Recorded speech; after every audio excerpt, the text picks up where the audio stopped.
history of the printing press begins in the polar north. The freighter Frozen Cells was used to deliver supplies to a far-flung polar research base, where the Frozen Institute was located.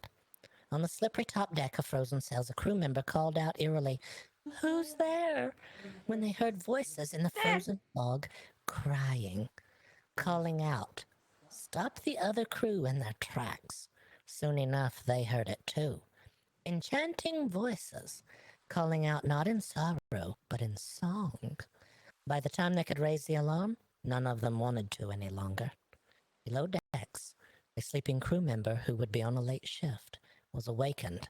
They were slid out of bed and across the sleeping quarters.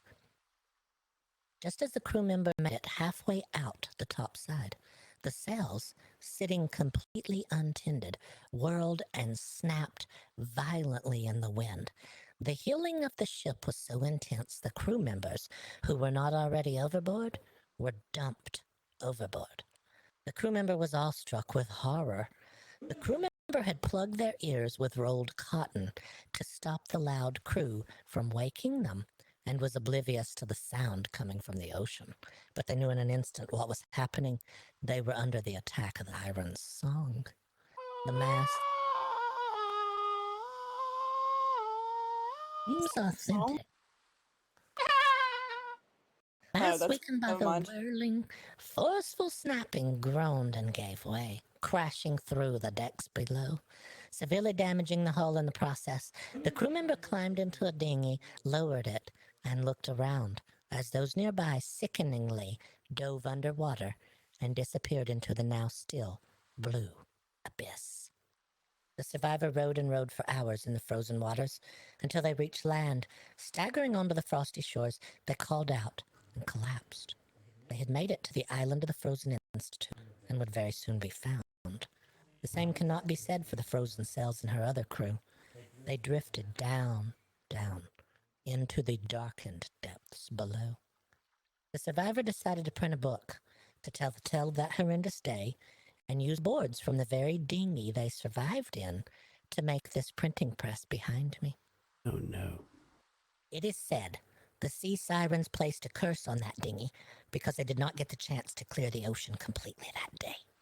The now cursed printing press before us can fall out to those nearby to climb into its gnashing jaws. It is rumored to have eventually devoured the crew member who created it. And we wonder, now is it satisfied, or will it strike again?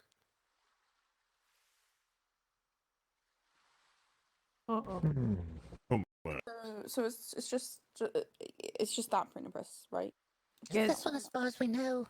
It was made from a dinghy, so I don't think there were many boards left. That's about it. Ours haven't eaten us yet, so I guess we're fine. We just use the wood off our island, you know. Oh, you're making your own printing press? Yeah. Oh, you should be fine.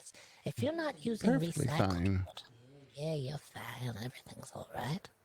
Well, you didn't use any of that cursed wood that you showed me, did you? Is the cursed wood going around? You keep thinking it's cursed. It's just green wood, you know. But no, we would have used whatever wood was closest. Yes, use only the wood that you harvest yourself. That way you're certain that you're not using any cursed wood of any kind that may be harboring and holding some sort of unnatural event.